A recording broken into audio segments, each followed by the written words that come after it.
Hi everyone, welcome to FaceTime with Leaders powered by Directors Institute, World Council of Directors. I'm your host, Charu Mehra.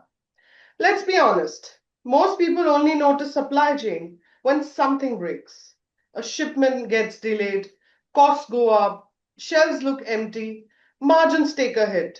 But behind every business that performs well under pressure, there is usually a leader quietly making sure complexity doesn't turn into chaos. Today's guest is one of those leaders. She's built her career across engineering, procurement, healthcare, private equity, manufacturing, and FMGC. And she's done it at a serious scale. She's led billion-dollar portfolios, driven transformation across global supply chains, built high-performing teams, unlock productivity, reduce complexity, strengthen supplier ecosystems, and help business become faster, sharper, and more resilient. And what I love about her journey is this: it's not just about operations, it's about judgment, it's about leadership, it's about knowing how to create value when the environment is anything but stable. Joining us today is Ms. Ranjana Mohapatra, Senior Director, Global Strategic Projects Supply Chains. Ms. Ranjana, such a pleasure to have you with us today. How are you? All good, Charu, and thank you for having me over. I hope we are able to make this into a very, very productive conversation, which is helpful for everyone to pick some learnings from here. And I also learned during our conversation. Thank you. Wonderful. I'm really excited for this conversation because I know our audience is going to take away a lot from your journey and your perspective. So let's jump right in. Sure. Ms. Ranjana, you started in engineering, moved into sourcing and procurement, and today you are leading global strategic projects in supply chain. That's a remarkable journey. So when did it first hit you that supply chain wasn't just about execution, it was actually shaping business growth, margins, and resilience? Okay, let me begin from one of my early career defining phases, if I may call that as. I was part of an engineering company where commodity prices were just touching the roof. Global volatility was there, copper prices surged sharply. And since we were a B2B business, where absorption of these costs was not quite within the scope. You could never go back to the customer asking for the price increases. And this put both profitability and continuity at risk. Right. And that is when it came out that it's not just managing cost, it also managing the business continuity at the same time, and hence operations were very, very critical. So Right. being close to the business, I firsthand understood how macroeconomic shocks translate into operational and strategic challenges. And here we had the strategic challenge of managing profitability, of managing continuity, and hedging our risks. Right. But as part of being a larger conglomerate, we did not have the mandate to go for hedging because hedging comes with certain risks. Right. And organization wasn't prepared to taking such risks. So we went back, proposed once, proposed twice for the sake of business survival because there we had a challenge of business survival. Right. And then we went ahead with hedging. We got a very short window to hedge, allowed only to hedge for 3 months, not more than that. And that's where we started hedging, which brought dollars down, but now brought another challenge of Right. how do we take these risks? How are we structured to manage these risks? And how will we overcome if prices had to shoot again after we had hedged? So this needed a lot of structural change, not just from the cost front, but from an organization front as well, to being prepared to doing the risk management and hedging with microeconomic situations changing and volatility in the environment at every stage. So Right. that is my little example where I learned, and I think then it got ingrained in me that always look at not just the immediate and the short term answers, but look at what the implications can turn into from a long term perspective, and what are the kind of guardrails that you want to create, because those guardrails are very, very important. Agreed. So many a times we get so engrossed in our short term objectives that we generally forget what would it lead to if we don't address it structurally? So Right. for me, Charu, addressing it structurally was very, very important, and that was my key learning. Wonderful. That was so insightful, Ms. Ranjana. The way you turned real pressure moments into clarity about how supply chain sort of drives value, that really stands out.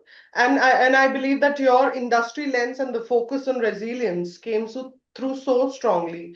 It gives our listeners a whole new appreciation of how strategic this function truly is. So thank you for sharing that with us. Miss Ranjana, large organizations naturally become more complex as they grow. More suppliers, more products, more processes, more stakeholders. But you've actually led initiatives that reduced complexity dramatically when still delivering productivity. So, from a leadership perspective, how do executives know when complexity is helping growth and when it's quietly slowing the business down? Understand. So here I will, one belief that I have, and I have always worked on that belief, is ability to distinguish when complexity brings growth and when complexity erodes value. So we should be able to separate these two components. Unless we do that, we will always get caught down in some of these dilemmas that exist in today's business. Mhm. So in large global organization, complexity often builds through SKU proliferation, through fragmented specification, localized decision, because you are a global organization, but yet you have local BUs who Right, want to drive the business locally. right, So these kind of elements creep in always without you knowing about it. So right. while each decision is justified in isolation, no business unit will take a decision which is not justified. So Agreed. decisions at local level are justified. But those so many local decisions have given rise to a complexity at a global level, which Agreed. becomes very difficult. And many a Right. times, it takes away the economies of scale. It takes away the value you want to generate at a global level. So that's where I led, and I am currently also working on that. I led an initiative where we are talking about cutting down our specifications by 50%, Oh, which is a big number, yeah, right. and runs into thousands. And also improving our dual sourcing to 90%. Oh, Uh, and these two initiatives, trust me, are expected to bring few hundred million thousands dollar in productivity. wonderful. We are more than 75% through in our approach, how we are doing it. It doesn't come easily because business still wants to keep their levers, right? They want to Right, leverage what they feel is the right. best for the local market. But we need to strike the right balance between value generation and value erosion, which is arising out of complexity. Right. So that's where I am. For me, it has been a lot of learning during this process because you also understand different nuances in which individual business or individual country works. Because in the framework of regulatory and statutory requirements, some of the decisions are made like that. But Agreed. complexity isn't bad always. So I would like to also put that point. As long as it is generating value, it is good. The moment it starts eroding value, is when you need to cut that complexity. Right. So, no thumb rule to say it's bad. It's good and bad both, depends on how we use it and what we make out of it. Wow. That was such a sharp breakdown of how leaders separate useful complexity from unnecessary drag. And the way you frame the signals and tie them to your experience really helped decode something most people experience but never articulate. And it gives such a clear lens on how discipline simplification drives real impact. So, thank you for sharing that with us, and kudos on taking those huge initiatives that are bringing in profit. So all the best for that, for the Thank success you. of Thank you. every team today wants two things at the same time: resilience and performance. They want supply chains that can absorb shocks, but they also want margins, productivity, and growth. In your experience, Ms. Ranjana, how do strong leaders balance resilience and efficiency without sacrificing either? So, first of all, my belief on this balancing resilience and efficiency, it's not a trade off. You need both. and you need to design your structure and system in a way that you are able to manage both. Wow. Because this is not a word where you have or in these two words, resilience or efficiency. It is resilience and efficiency. So it is the and which is important here. Besides that, I also say I want to call out few different elements of it: stability versus speed, buffer versus margin, cost discipline versus cost discipline. So these three components as well always have a push pull, like we say resilience and efficiency, and they all are a reflection of resilience and efficiency in some way or the other, right? So That's in my mind, if you really see, clear ownership, defined goals, disciplined execution leads to efficiency, whereas resilience comes from building systems that are not person dependent mhm. and run on their own, Charu. So it's not like when I am there, everything works fine. So my system is foolproof and resilient if it can work as good without me. Me. I think that would be my barometer to check if I have done a good job, right? Right. And how do we build this? It cannot be built by saying. So we need to create data transparency, culture of scenario thinking, control over variability, which means you're building this in your system and with people, that Right. every time they go through this there is a scenario building, there is a transparency, there is data accuracy, etc. So I'll give you one example in this as well. So like I said, I'm currently working on this project which is about decomplexity Right. uh, of a large organization which is roughly $40 billion organization. So uh, if I look at that, so I have a target, I need to decomplexify the system and I need to deliver dollars. Now, what happens? There will be some projects which are below a threshold and hence ROI will not justify.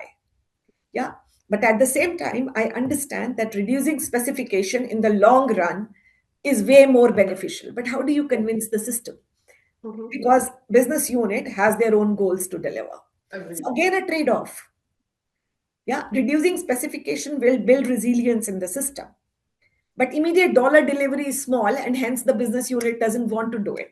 Do it. So again, you strike a trade-off. So what kind of trade-offs that you make? One, or you be creative.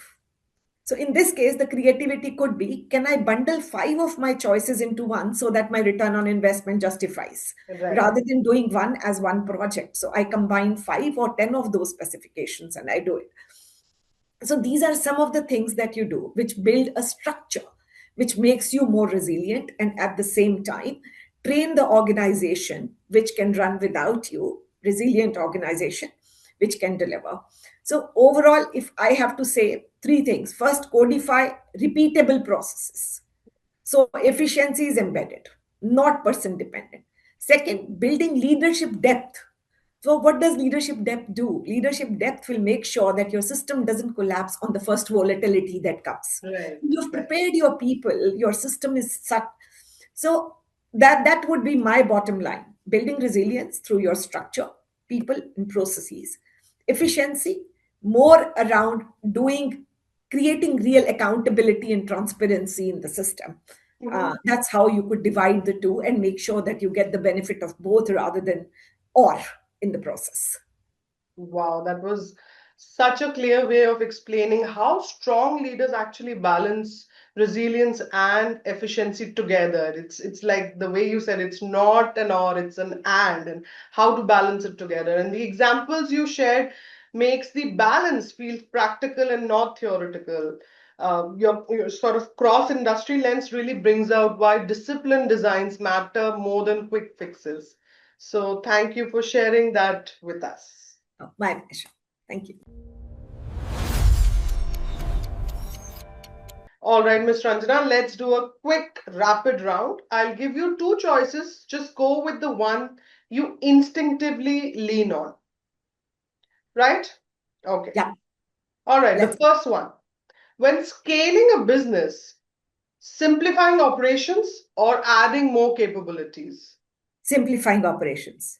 Wonderful. Okay. I'm a simplification person. So, yeah. Yes. Okay.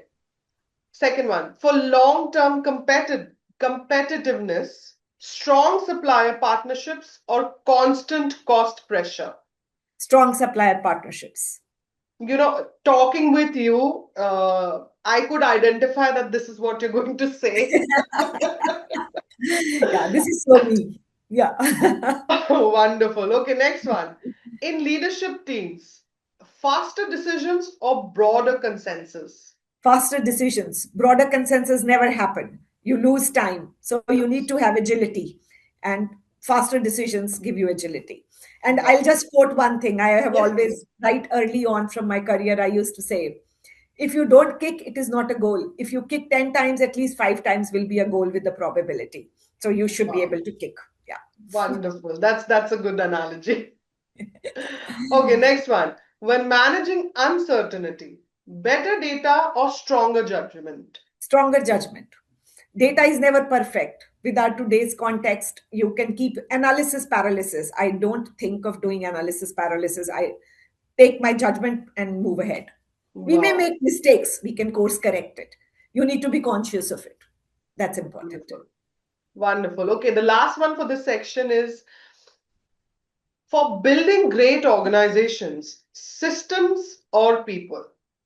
If I have great people, they will build systems. Wow, that's wonderful. Wow, that was so sharp and very telling, Miss Ranjana. Thank you for playing along with us.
Miss Ranjana, you're also a part of Directors Institute World Council of Directors.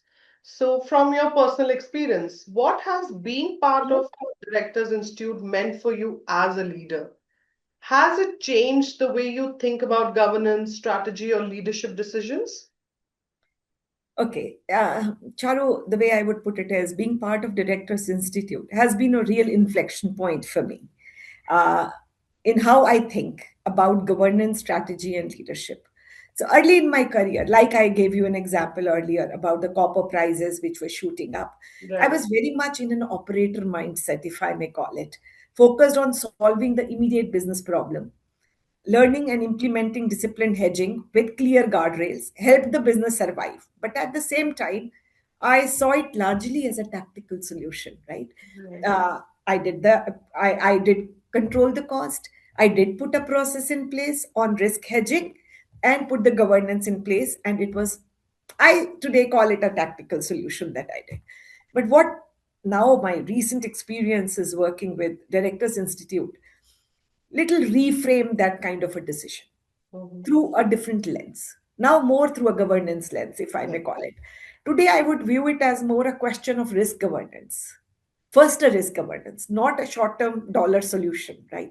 right, Board oversight and resilience building, not just operational response. It's shifted my thinking from how we manage the issue to how do we design systems that anticipate and withstand it.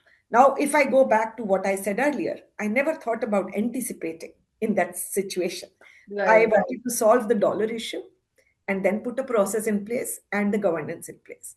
Today, I would think, what could I have done differently to think about it, have a foresight of a problem like this, right. and create a system to prevent the problem?